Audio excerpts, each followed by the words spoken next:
겁니다. 믿음이 있다, 믿음이 없다, 믿음이 생겼다, 믿음이 늘었다, 믿음이 줄었다 등등 아마 믿음에 대한 이야기를 많이 하는 것 같습니다. 근데 정말 믿음이 무엇일까? 라는 질문이 갑자기 생각이 났습니다. 여러분, 믿음이 무엇입니까? 믿음의 정의는 히브리서 11장 1절에 나와 있습니다. 믿음은 바라는 것들의 실상이요 보이지 않는 것들의 증거다 라고 하는 정의입니다. 이 말씀을 저는 믿음은 보이는 것과 보이지 않는 것을 결합하는 것이라고 생각합니다. 즉 믿음은 우리로 하여금 못 보게 하는 것 또는 안 보이는 것을 보게 만들고, 그래서 그 믿음이라는 것이 우리로 하여금 영안을 열어서, 사실 세상 사람들은 하나님이 계신지를 모르잖아요. 안 보이니까. 그런데 우리는 안단 말이죠. 어떻게 압니까? 믿으면 알게 됩니다. 히브리서 11장 8절에 보면요, 믿음으로 아브라함을 부르심을 받았을 때 순종하여 장래의 유업으로 받을 땅에 나아갈새 갈 바를 알지 못하고 나아갔으며 라고 말하고 있습니다. 저 히브리서 11장 8절의 말씀이 믿음에서 중요한 겁니다. 믿음은 확실히 알고 가는 것이 아니라 알지 못하는데 갈 바를 알지 못하고 나가는 거다라는 거예요. 왜? 하나님의 말씀이, 하나님의 뜻이 분명하게 너는 어디에 가서 무엇을 하고 어떤 미션을 분명하게 주어지는 것이 아니라 그냥 가라, 내가 지시할 땅으로 가라 이렇게 말씀하신다는 거예요. 그러니까 막연하게 말씀하시고 구체적으로 얘기해 주지 않아요. 여기 지나면 무슨 일이 있고 무슨 일이 있고 이렇게 가르쳐 주지 않고 그냥 가라는 거예요. 그래서 아브라함은 갈 바를 알지 못하고 그냥 갔다는 거죠. 근데 성경은 그게 믿음이라고 말해줍니다. 여러분, 믿음이라고 하는 것이 도대체 무엇일까? 믿음을 가지면 불확실한 것이 확실해지고 없던 것이 생기고 안 보이던 것이 보인다라고 보통 말합니다.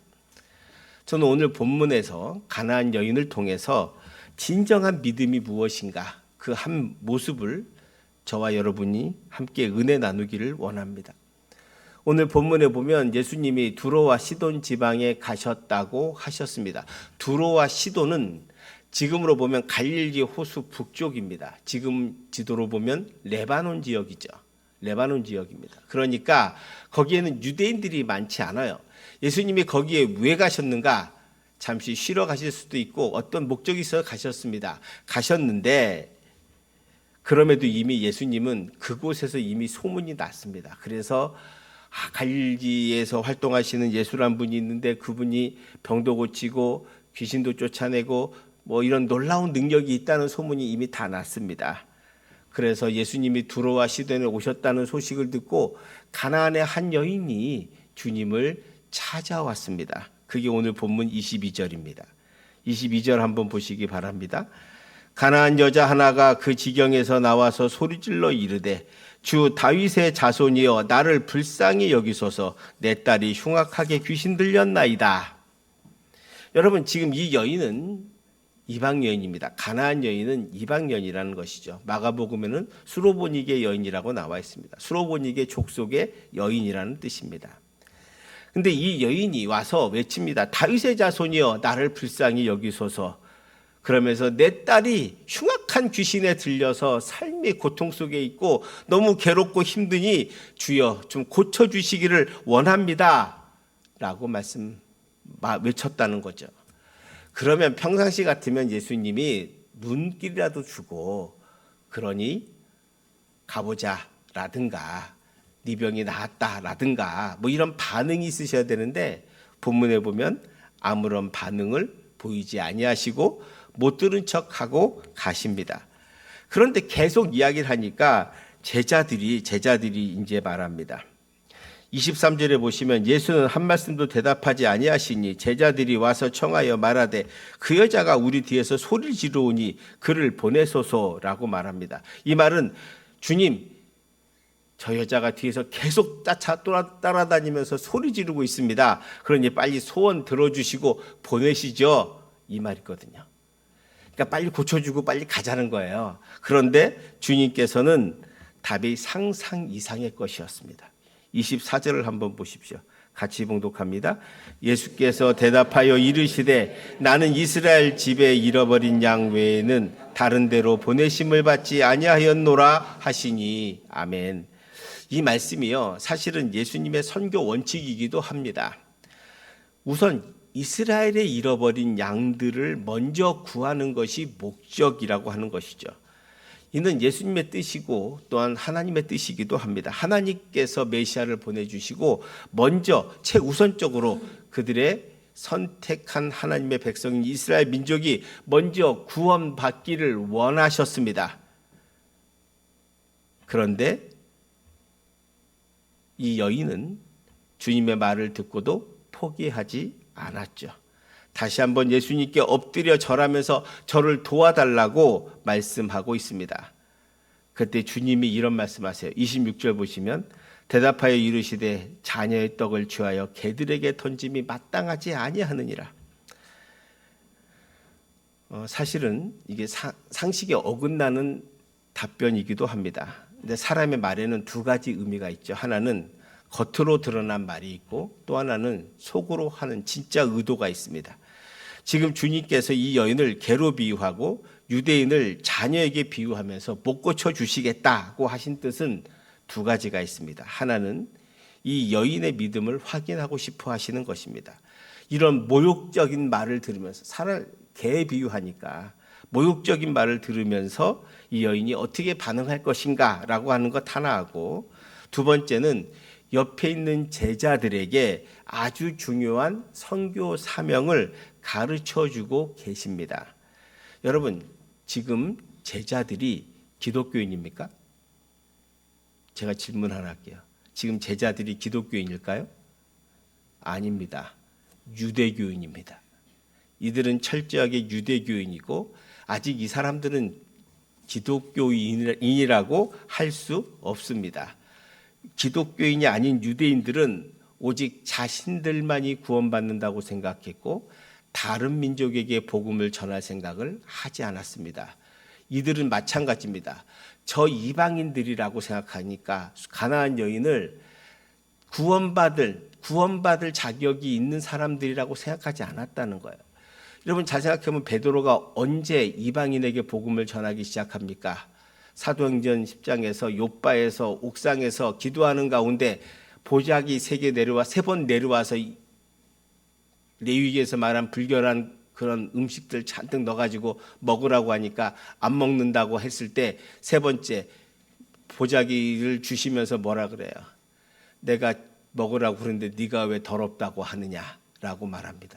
그러면서 그때 베드로가 깨달아요. 하나님께서 이방인에게도 복음을 전하라고 하시는구나. 그래서 고넬료에게 로마 군인 백부장에게 안수하고 기도해 줍니다. 근데 후에 그것 때문에 예루살렘 교회에서 지도자들한테 난리 납니다. 왜 안수했냐고, 이방인에게 왜 그렇게 했냐고 난리 나거든요. 그때 베드로가 이 얘기를 해요. 제가 지금 말씀드리는 이유가 뭐냐면 이 사람들이 지금 이방인들은 구원받을 수 없다고 생각하는 사람들이에요. 그러니까 지금 이 주님께서 제자들에게 뭘 가르쳐 주시냐면 하나님의 은혜는 모든 민족, 모든 사람 누구에게라도 임해야 되며 이 복음은 누구에게라도 전해야 한다라고 가르쳐 주시기 위해서 지금 이 말씀을 하는 거예요.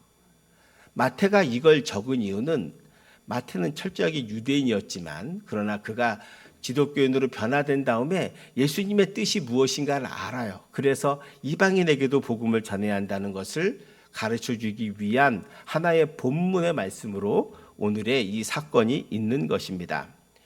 자, 먼저 여인에 대해서 시험해 보는 주님을 향해서 이 여인의 대답은 참으로 현명한 대답을 하죠. 27절입니다. 여자여 이르되 주여 올소이다마는 개들도 제 주인의 상에서 떨어지는 부스러기를 먹나이다 하니,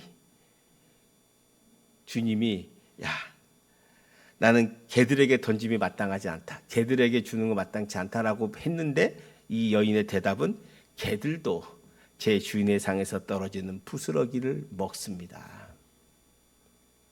놀라운 대답이죠.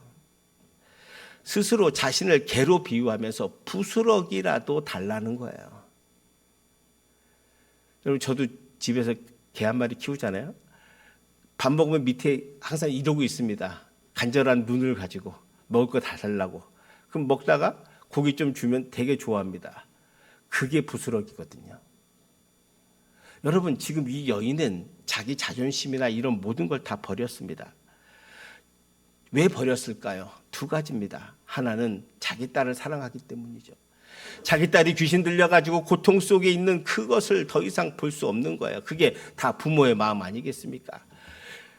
여러분, 이 여인이 뭐 병원을 안 가봤겠습니까? 그 당시 용하다는 병원도 가보고 용하다는 사람도 찾아가보고 귀신도 쫓아내달라고 아무리 가서 얘기해도 쫓아내주는 사람이 하나도 없고 고칠 수가 없는 거예요. 근데 귀신 들려 사니까 제정신을 갖지 못하고 사니까 얼마나 비참하고 얼마나 괴롭습니까?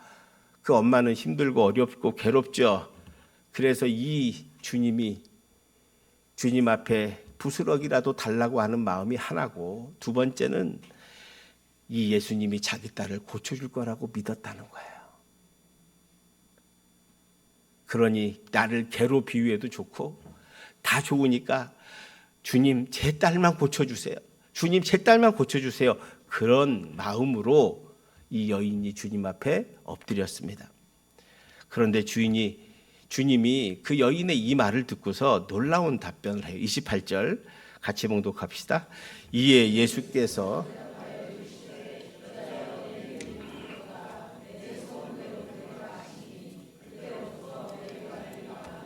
아멘. 내 믿음이 크도다. 내 소원대로 되리라 하시니 그때부터 그의 딸이 나았다. 할렐루야. 주님께서 근데 칭찬했어요. 여자여, 너의 믿음이 크도다. 주님께서 여인의 믿음이 크다고 말씀하셨습니다. 그리고는 딸의 병을 고쳐주셨어요. 여러분, 여기서 믿음이 무엇입니까? 믿음은 행동입니다. 구체적인 행동이 있어야 되는 거죠. 그 사람이 믿음이 있다는 것을 뭘로 알아요? 그가 하는 행위를 보면 알 수 있습니다.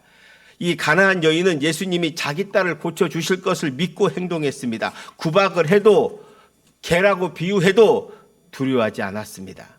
오히려 개라도 좋으니 부스러기 은혜라도 달라고 말하는 것은 여러분 같으면 하겠습니까? 쉽지 않을걸요? 여러분 자존심 다 내려놓고 나 개라도 좋으니까 부스러기라도 주세요. 이렇게 말하는 것은 결코 쉽지 않습니다. 오늘 우리가 믿음을 말하고 있지만 우리는 아직 우리의 자존심이나 간절함이 부족합니다. 그래서 주님 앞에 나가지 못하고 말씀대로 살지 못하고 믿음이 없기 때문에 세상에서 말씀대로 살기가 어려워지고 힘듭니다. 그래서 믿음이 생기지 않는다고 말합니다. 믿음은 처음에 말씀드렸던 것처럼 하나님을 믿고 가보지 않는 길을 가는 것입니다. 하나님의 명령에 대해서 어떤 상황에서라도 예스라고 말하는 것입니다. 이 여인은 예수님을 믿고 현실에는 아무 변화가 없지만 계속 붙들어서 응답을 받았습니다. 여러분, 아브라함을 믿음의 사람이라고 하는 이유가 무엇입니까? 아브라함이 갈 바를 알지 못하고 하나님이 가라고 하는 땅에 갔습니다. 거기 네가 무엇 때문에 가야 하는지, 무엇을 하기 위해서라고 하는지도 가르쳐 주지 않았습니다. 그냥 가라고 해서 그냥 왔습니다. 자녀가 모래알처럼 많아지겠다고 약속하셨지만 100세에 준 건 아들 하나였습니다. 그런데 그 아들마저도 바치라고 하나님이 말씀했습니다. 그걸 또 가서 바치려고 합니다. 그 믿음을 히브리서 11장 18절 19절에서 이렇게 말하고 있습니다. 그에게 이미 말씀하시기를 내 자손이라 칭할 자는 이삭으로 말미암으리라 하셨으니 19절 시작.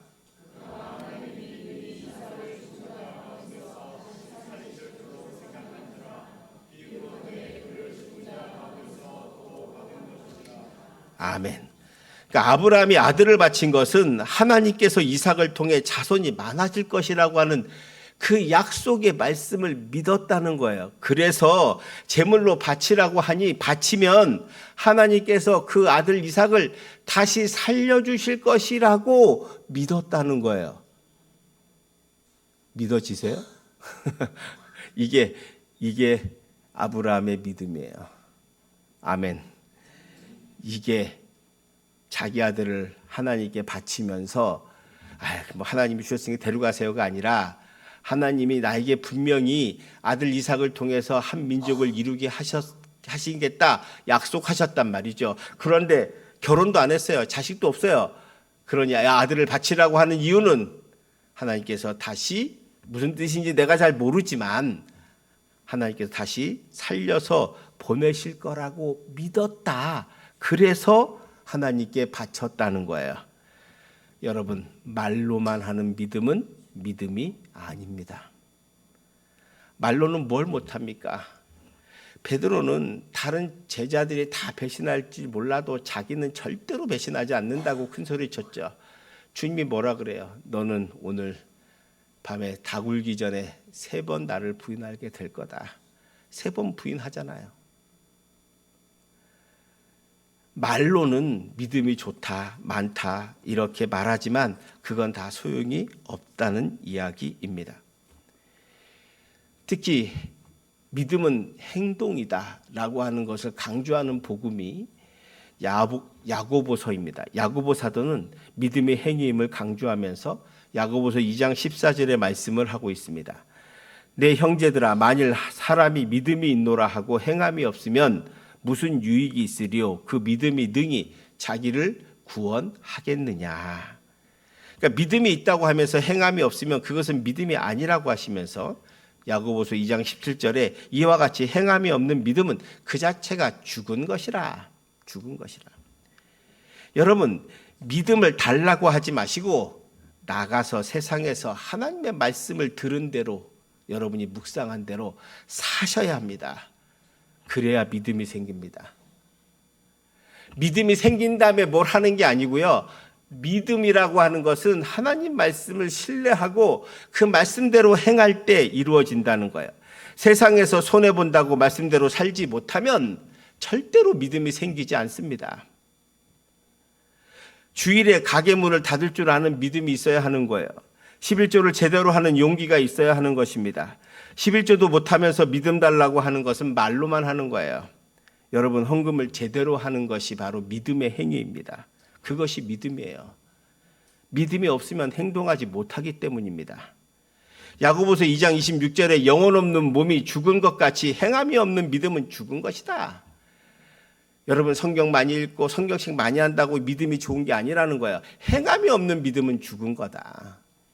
행함이 없는데 어떻게 믿음이 있겠습니까? 아브라함의 믿음이라고 하는 것은 하나님이 가라고 하면 가고 서라면 서고 아들 드리라고 하면 바치고 그게 믿음이라는 거야.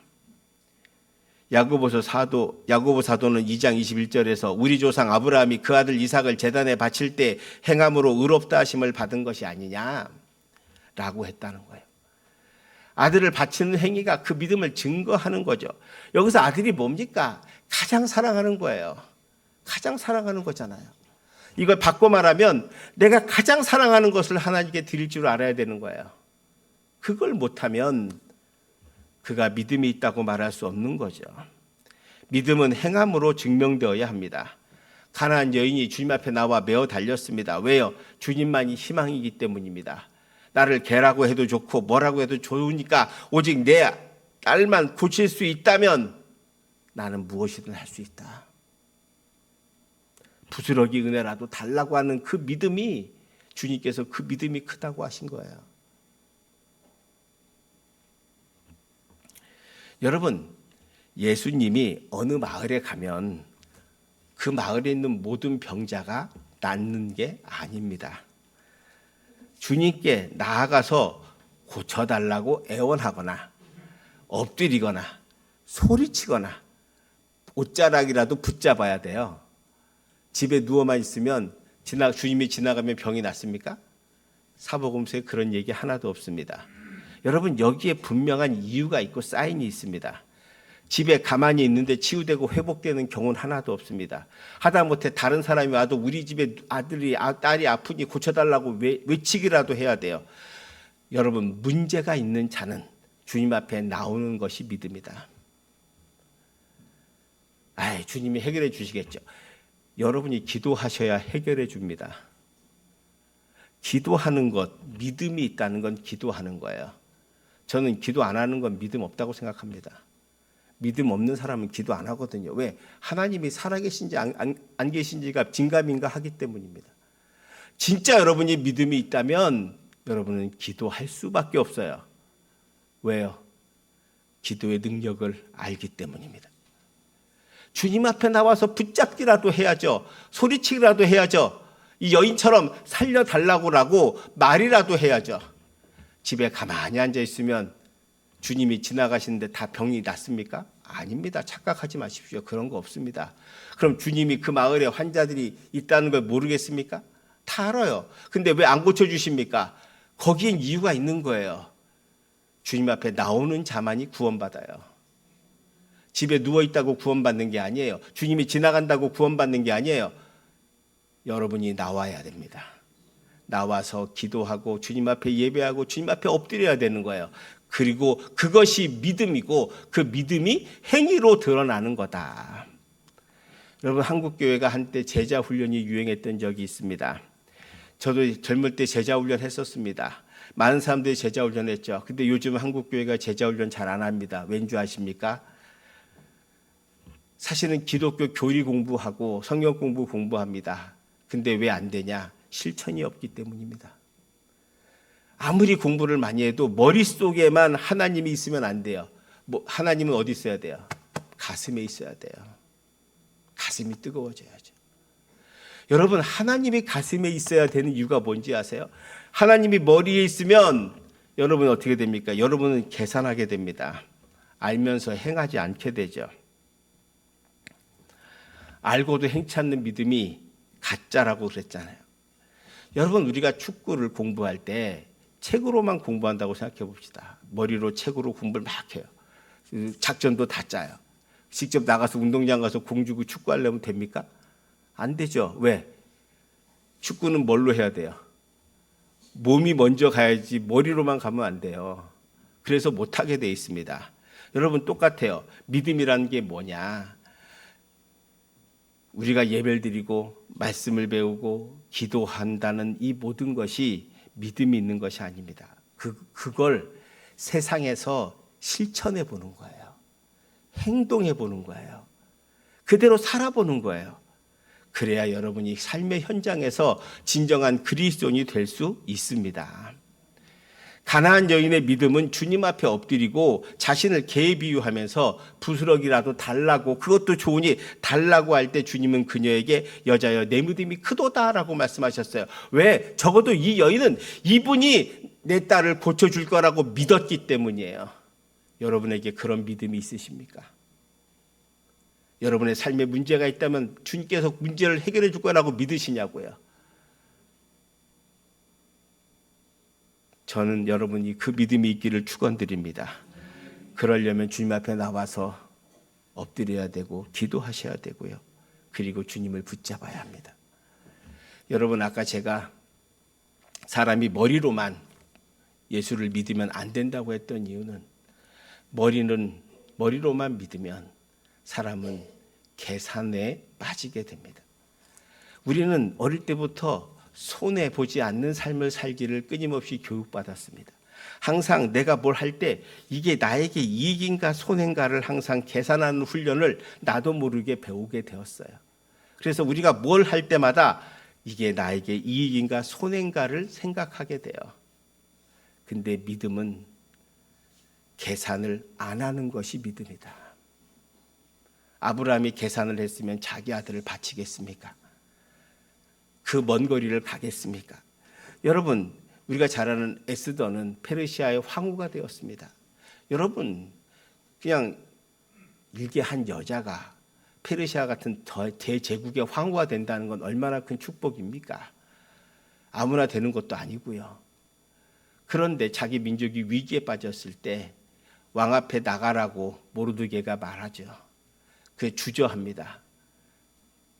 그럴 때 네가 왕위에 있는 것은 이때를 위함이다라고 하는 말을 듣고 그가 나가기로 합니다. 그 당시에 페르시아 법은 왕이 부르지도 않았는데 여자가 와서 정치 이야기를 하면 폐위시키거나 심지어는 사형도 가능한 구조입니다. 왜요?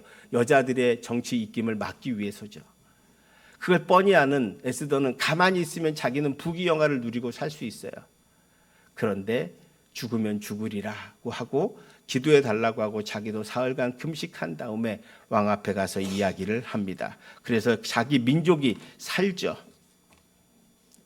믿음은 바로 죽으면 죽으리라고 하는 것입니다. 만약 에스더가 계산을 했다면 그는 절대 나가지 않습니다. 왜요? 손해니까. 여러분, 여기서 믿음이라고 하는 건 행동인데 어떤 행동이냐?